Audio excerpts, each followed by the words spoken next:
Mayong gabi kaninyong tanan. Mayong gabi gabi, sa Kinsay pangalan nato, sister? ako si Isabel Pili Sariliana. Ako si Florencia Yulinda. Pilay pangidaro ninyo. Ang edad ng ko 81. Ako 76.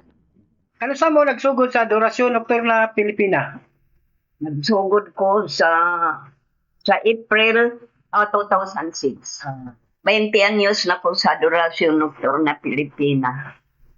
Ako sa 2006.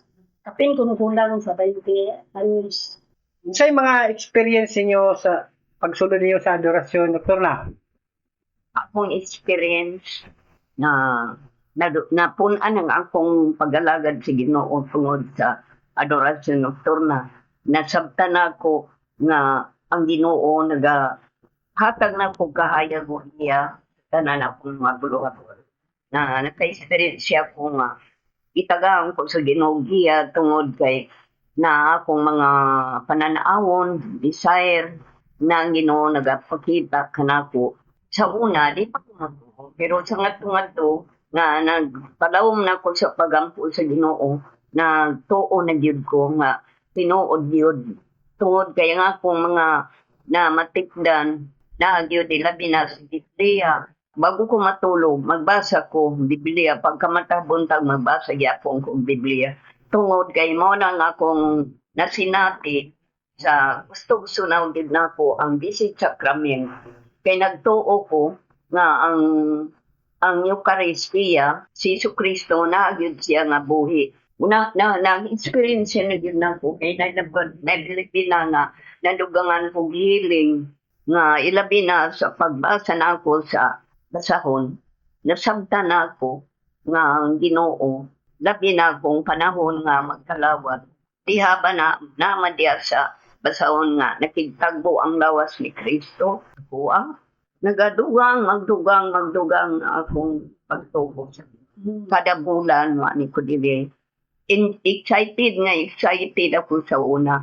Magtambong dili ni mga tulog. Pagkadlawon pagkabuntag mag-prayer pang niya last day. Niya pagkabuntag niya sa muli. Dili may mga tulog.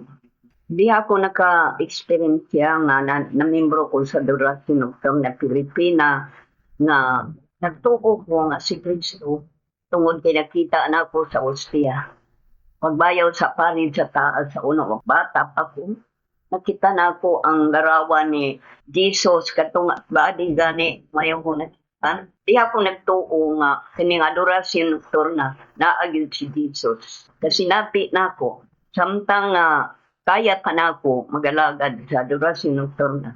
Sa Adorasyon Nocturna Pilipina, sa una, bago pagsugod kay may kanang grupo-grupo. Nindot kayo kung makatambong sa Adorasyon Nocturna Pilipina tumikan. Nagustuhan ako nga pag-ampo, dilit alam sa akong pagkalingon kung video sa kinatibukan. Happy ang akong kasing-kasing. Ganahan ko sa pag-ampo, maalang sa katawan. Mga nga nakaingon ko nga samtang makaya pa na ko. Padayon sa Adorasyon Nocturna Pilipina. The Lord be adored. Forever!